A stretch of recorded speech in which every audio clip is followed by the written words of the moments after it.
Hello everybody, welcome back to my channel. My name is Maureen O'Connor from Quilter 7 in Northbrook, Illinois, and I am the Opinionated Quilter. Today's episode, number 106, is, at last, the world's greatest scrap quilt. But before we get to that, no opinion today. I'd like to share a couple comments from last week that I think are really valuable. We got one from Catherine A. regarding the picnic quilt. That was the quilt that had you put the blocks on point and then cut off the edges. She came up with an absolutely genius idea. She cut the squares off of one side and then the top and took those triangles and fit them into the other side and the bottom. She said it worked out beautifully. What a great use of the squares, the fabric, eliminating the waste, and not even then having to find something to use for the side setting triangles, which is what I would have done. Thank you so much for sharing, Catherine. The other point that someone made about that quilt was Annette. And she mentioned, and I knew this but didn't say it, and it's worth pointing out, is if you do cut those edges off, you have to be really careful because they're all bias edges. What I would do if I was going to do that, which I wouldn't, is stay stitch around the quilt first, just inside of where you're going to cut, and then cut them off. One last thing, and Jen 4275 put this one out. She said that the magic pins that I use are too expensive. And actually they are expensive, and that's one of the things I've pointed out before. And they do wear out. You have to replace them. She suggested using little house pins. Now my distributor doesn't carry them, but I did see them on Etsy and Amazon and the Fat Quarter Shop. And they do appear to be just slightly more than half the price. So much more economical. I haven't tried them, but with costs of everything being a concern today, that's certainly worth checking out. So thank you to all those who commented, not just the ones I read out loud today, but please keep the comments coming. Before I get to the episode, I just want to show you one last little thing, and it was prompted by a customer who came in the shop and had trouble with finding the beginning of the Aurifil thread. Probably many of you know this, but for the couple of you that don't, I just want to make sure you know that it's very easy to find the end of the Aurifil thread. I have a cone here. I'm going to open it up, and then I'm going to get it as close to the camera as I can so you can see. Here's the spool. Just take off the bottom, and there's the end. And then you put this back on and you're good to go. So this little end is wrapped around here when you first open, like that, wrapped around the end when you first open. So it's good to know. It's very easy to find. Let's get to today's episode. I waited for 2 years for this quilt pattern to be published again. It has not been, so I have written up directions for it. I have 3 versions behind me. It's the world's greatest scrap quilt. Last week we talked about how to evaluate patterns to use for scraps. This is my go-to. I've got it in 3 different block sizes, I should say, back here. Papa Bear is using 2.5-inch strips. Mama Bear is using 2-inch strips. And Baby Bear is using 1.5-inch strips. This makes an 8-inch finished block, 6-inch finished block, and 4-inch finished block. And could these look any more different? When you choose your scraps or strips to use to make this quilt, I suggest that you choose a theme. And I have lots of quilts that look like this because that's what I have in my shop. That's what I use a lot of. And that's what I have the most scraps of. But you can also pick a color combo. My daughter has one that's all blues and purples. Obviously, this is greens and purples. But you could do gray and pink, or gray and yellow, or blue and yellow, whatever combo you like. If you take two colors, and then I do suggest that you vary the colors, not have all the same green, have different greens, not all the same purples. Go some that lean more red, some that lean more blue. I think it adds a lot more interest to your quilt. And this one is a lot of brown. I kind of tried to make it look a little bit more masculine. And I ended up, after making this top, I was able to use pieces left over from a whole different project up at the top, and I have it down at the bottom border too. So let's show you a few more that I've made. I've given away many. I think I have 17 right here. So I think I've made at least 30 of them, if not more. But here are some versions that I already have quilted. This is a 4-inch version, and I used a whole lot of yellow in this one. It's all batik, and I just happen to have a whole lot of yellow, and I just think that turned out lovely. This one is a 4-inch version that looks very similar to the first 2.5-inch version behind me. Another 4-inch version that looks pretty similar again. But that's how many scraps I have. This one is interesting.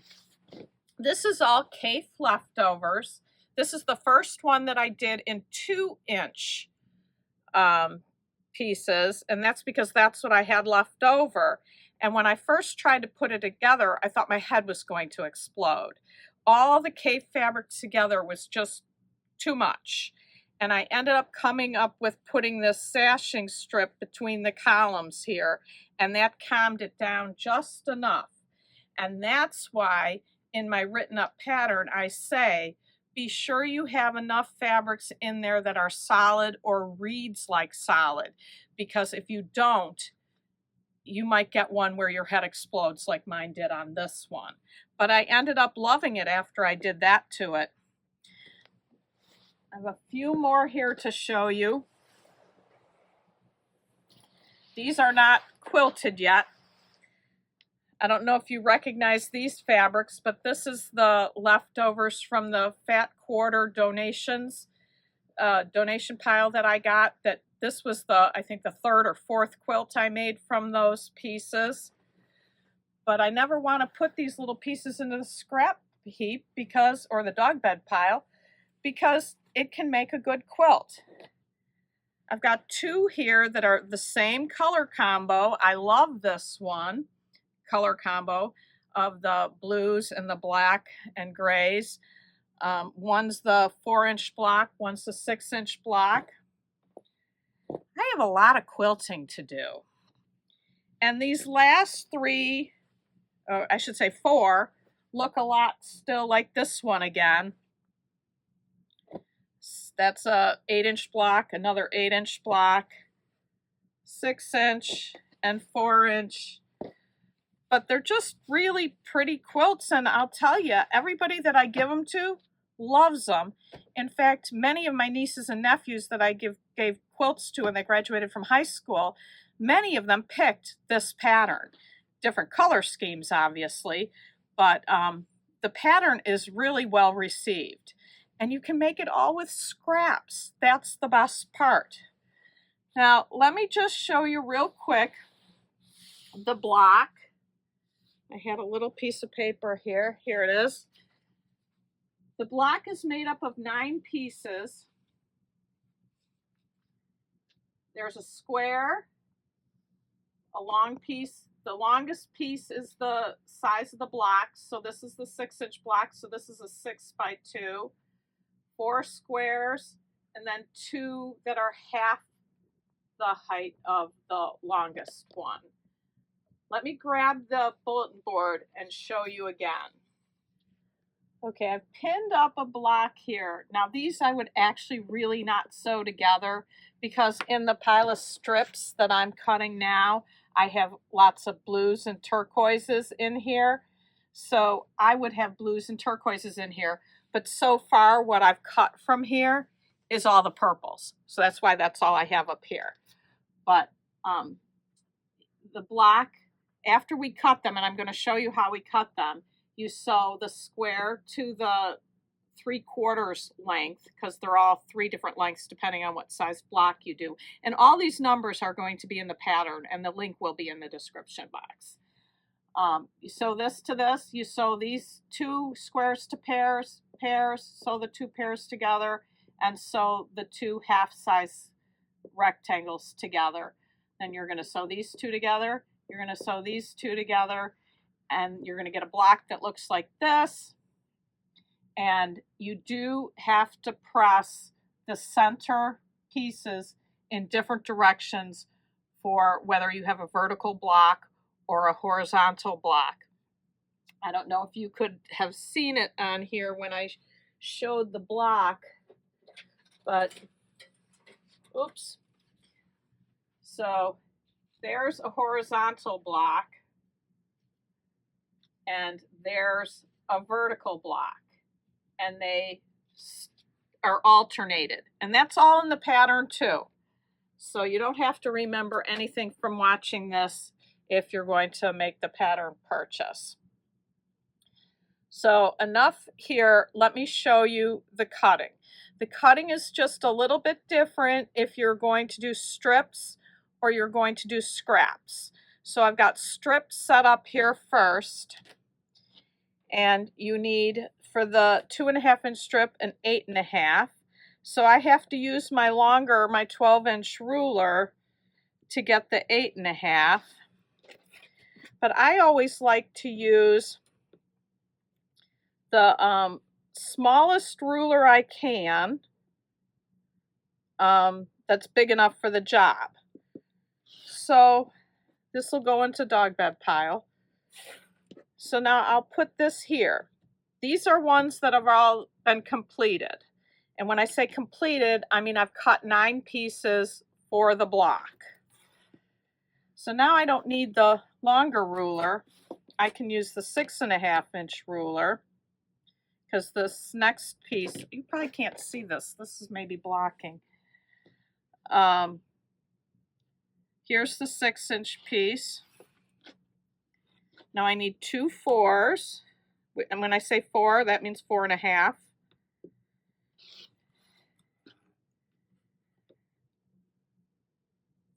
And you could fold this over and cut 2 at one time.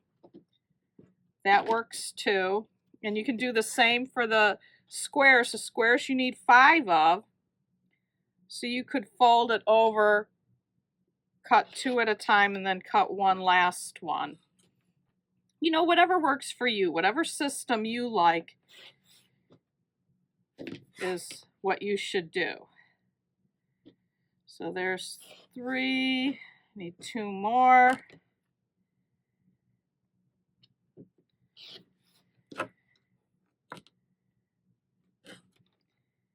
Now you do have a little bit left, and when you're doing scraps, you'll just keep cutting. Like if I was doing scraps, I would say, well, here I can get a 4.5 piece out of it, and I'd use it when I needed another 4.5-inch piece. You can cut these into squares and use them for a border, like I did on the brown one behind me.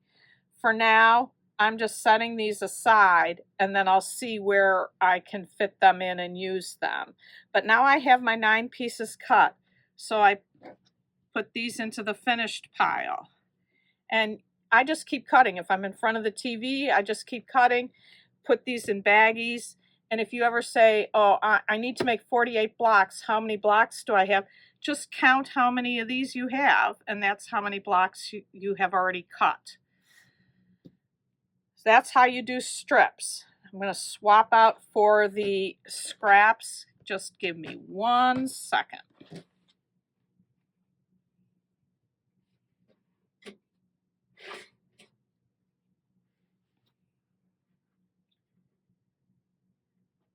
So when I do this, I go through my scrap pile and pull things that I like together.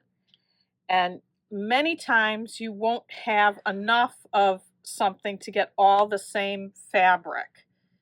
So say I start with this yellow. I say first I need a 4.5. So I'm going to cut a 4.5. And then I need a 3.5.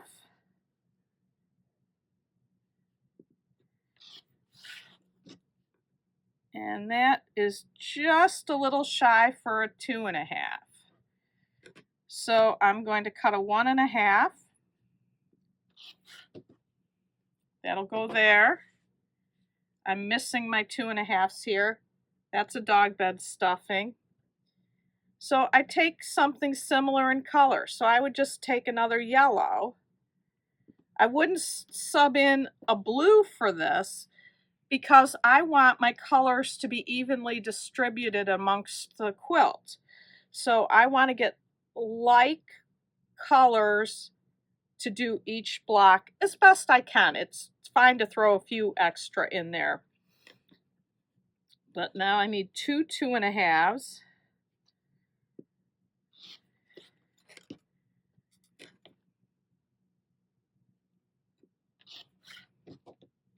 And now I found a couple of squares that were yellow in my pile. So 2, 3, 4. I need 1 more. And that would be a block. And I would keep doing that here. Like, I don't have enough of this, but I've got 1 2.5 and I've got 1 1.5. So I might continue cutting this to get another a block from and incorporating this. So I just kind of go color by color, get fabric in all positions, and then when I have enough cut, I start sewing. And like I said when I was pointing to the bulletin board, the first thing I like to do is to take these pieces, the second largest piece, and sew the squares to them. Now obviously I wouldn't sew these two together. You'd have a different color. Like, where did that one go? Here. That would be good to be together. And I get all these sewn together so that then when I go to the squares to make the column of 4 squares, I know I'm not going to sew bunches in pairs where I have to have them free to go to this piece. So this is the first thing I sew together, and then the rest of the order doesn't matter. You can do the 4s next, you can do the 4s, 2.5s to put together. You can do the pairs of squares next, whatever you want to do, as long as you end up with this square that I showed you on the bulletin board. So this, to me, is the best use of scraps. You can add a border if you like.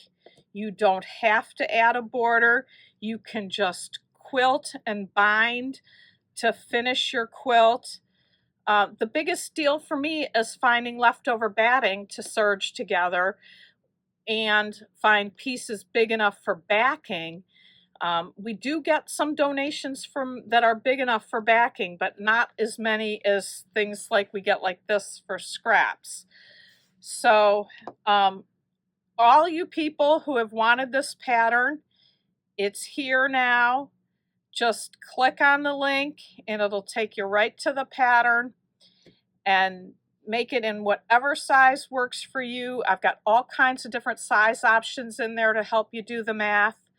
So I hope you enjoyed this episode.